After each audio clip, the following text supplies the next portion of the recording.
Supreme court में बुधवार को वक्फ संशोधन कानून 2025 की कानूनी वैधता को लेकर दायर याचिकाओं पर सुनवाई हुई। मामले में अलग अलग पक्षों मसलन याचिकाकर्ताओं और सरकार की तरफ से अपने अपने तर्क प्रस्तुत किए गए।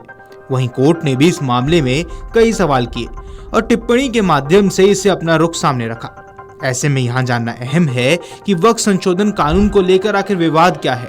ये मामला सुप्रीम कोर्ट कब पहुंचा, इस मामले में कौन कौन कोर्ट पहुंचा है, इतने पक्ष एक साथ आखिर अदालत क्यों पहुंच गए, इसके अलावा सुप्रीम कोर्ट में मामले में कैसे सुनवाई हुई, आइए आपको विस्तार से समझाएंगे। दरअसल वक्फ संशोधन कानून 2025 के तहत मुस्लिमों की दान की संपत्ति और इसके प्रबंधन देखने वाली संस्थानों को लेकर कई नए नियम बनाए गए हैं। नए नियमों के तहत नए कानून में उपयोगकर्ताओं द्वारा वक्फ का खंड हटाया गया है, यानी अब हर कोई अपनी संपत्ति वक्फ नहीं कर सकता। सिर्फ इस्लाम धर्म का पालन करने वाला व्यक्ति लंबे इस्तेमाल के आधार पर ही संपत्ति वक्फ कर सकता है। वक्फ बोर्ड में गैर मुस्लिमों और कम से कम 2 महिला सदस्यों को नामित किए जाने का नियम बनाया गया है। साथ ही केंद्रीय वक्फ परिषद में भी इस्लाम धर्म से इतर कई सदस्यों के नामांकन की व्यवस्था दी गई है। वक्फ से जुड़े विवादों के मामले में राज्य सरकार को एक वरिष्ठ अधिकारी नामित करने का अधिकार दिया गया है। पहले यह शक्तियां जिला कलेक्टर को देने की व्यवस्था थी, लेकिन जेपीसी में इस नियम को बदला गया। नए कानून में वक्फ न्यायाधिकरण के गठन के तरीके को बदला गया है और इसके फैसलों को अन्य न्यायपालियों द्वारा चुनौती देने का प्रावधान भी जोड़ा गया है।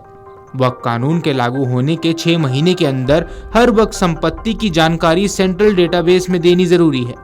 ऐसा न करने पर वक्फ विवाद की स्थिति में जमीनी मामले को अदालत में चुनौती नहीं दी जा सकती।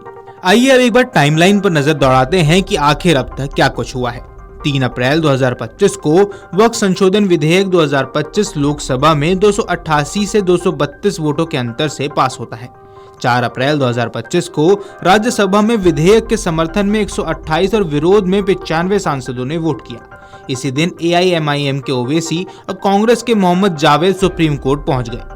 5 अप्रैल 2025 को राष्ट्रपति द्रौपदी मुर्मू ने विधेयक को मंजूरी दे दी और यह कानून बन गया।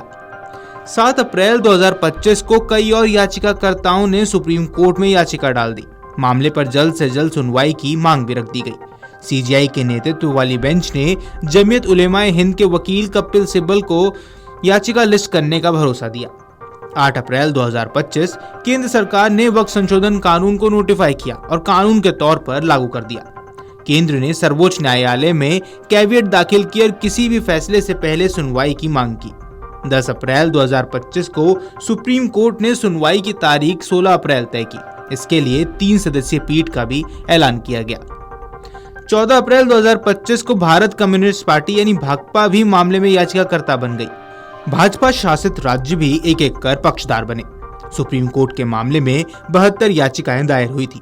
याचिकाकर्ताओं में कांग्रेस सांसद मोहम्मद जावेद, इमरान प्रतापगढ़ी, AIMIM नेता Asaduddin Owaisi, all India Muslim personal law board, आम आदमी पार्टी नेता अमानतुल्लाह खान, अरशद मदनी, जमीयत उलेमाए हिंद, समस्त केरल जमीयत उलेमा, अंजुम कादरी, तैयब खान सलमानी, मोहम्मद शफी के अलावा कई और लोग शामिल हैं।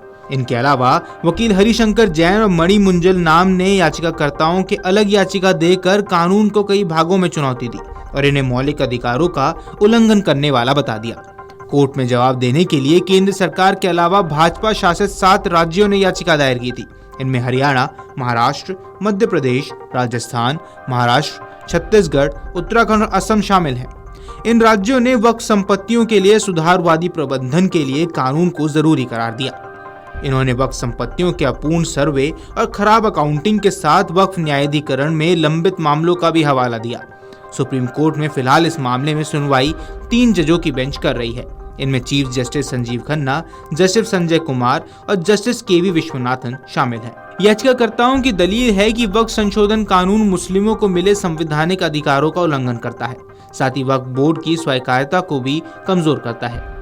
याचिकाओं में कहा गया है कि नया वक्फ कानून संविधान के अनुच्छेद 14 और अनुच्छेद 15 का सीधा उल्लंघन है, जो कि कानून के सामने बराबरी का अधिकार देता है। याचिकाकर्ताओं ने वक्फ संपत्तियों से जुड़े मामलों में सरकारी हस्तक्षेप का मुद्दा उठाया। औपचारिक दस्तावेजों की गैर मौजूदगी में कई अहम ऐतिहासिक संपत्तियों को गंवाने का खतरा भी जताया गया है। वक्फ कानून पर अलग अलग पक्षों ने अपनी दलील रखी। जहां याचिकाकर्ताओं ने कई प्रावधानों पर सवाल पूछे तो वहीं सरकार ने इसके जवाब दिए। दूसरी तरफ सुप्रीम कोर्ट की तरफ से भी कई टिप्पणियां सामने आई। याचिकाकर्ताओं की ओर से पेश हुए वरिष्ठ अधिवक्ता कपिल सिब्बल ने वक्फ संशोधन अधिनियम का हवाला दिया और कहा कि वह उस प्रावधान को चुनौती दे रहे हैं जिसमें कहा गया है कि केवल मुसलमान ही वक्फ बना सकते हैं। सिब्बल ने पूछा, राज्य कैसे तय कर सकता है मैं मुसलमान हूं या नहीं और इसलिए वक्फ बनाने के योग्य हूं या नहीं। उन्होंने कहा, सरकार कैसे कह सकती है कि केवल वे लोग ही वक्फ बना सकते हैं जो पिछले 5 सालों से इस्लाम का पालन कर रहे हैं।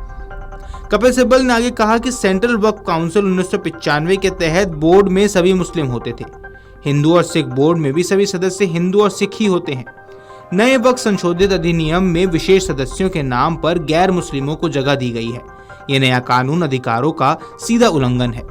वरिष्ठ अधिवक्ता अभिषेक मनु सिंघवी, जो कुछ याचिकाकर्ताओं का प्रतिनिधित्व कर रहे हैं, उन्होंने कहा कि वक्फ अधिनियम का पूरे भारत में प्रभाव होगा और इनसे जुड़ी याचिकाओं को उच्च न्यायालय में नहीं भेजा जाना चाहिए। वक्फ अधिनियम के विरोध कर रहे वरिष्ठ अधिवक्ता हुजैफा अहमदी ने कहा कि उपयोगकर्ता की तरफ से वक्फ इस्लाम की एक स्थापित प्रथा है और इसे खत्म नहीं किया जा सकता। मुस्लिम पक्ष की तरफ से बात रखते हुए एक अन्य अधिवक्ता राजीव शकधर ने कहा कि मूल रूप से अनुच्छेद 31 को हटा दिया था। वे संपत्ति के साथ कब छेड़छाड़ कर सकते थे। वरिष्ठ अधिवक्ता राजीव धवन ने कहा कि यह कानून इस्लाम धर्म के अंदरूनी व्यवस्था के खिलाफ है। राजीव धवन ने कहा कि संवैधानिक हमले का आधार यह है कि वक्फ इस्लाम के लिए आवश्यक और अभिन्न अंग है। धर्म, विशेष रूप से दान, इस्लाम का आवश्यक और अभिन्न अंग है। अब सवाल उठता है कि आखिर सरकार ने इस पर क्या पक्ष रखा। सॉलिसिटर जनरल तुषार मेहता ने अदालत को बताया कि बहुत से मुसलमान ऐसे भी हैं जो वक्फ कानून से शासित नहीं होना चाहते। उन्होंने ये बताया कि नया वक्फ संशोधन कानून संसद की संयुक्त समिति की 38 बैठकों के बाद बना है और इसे 98.2 लाख लोगों की राय जानने के बाद ही पारित किया गया है।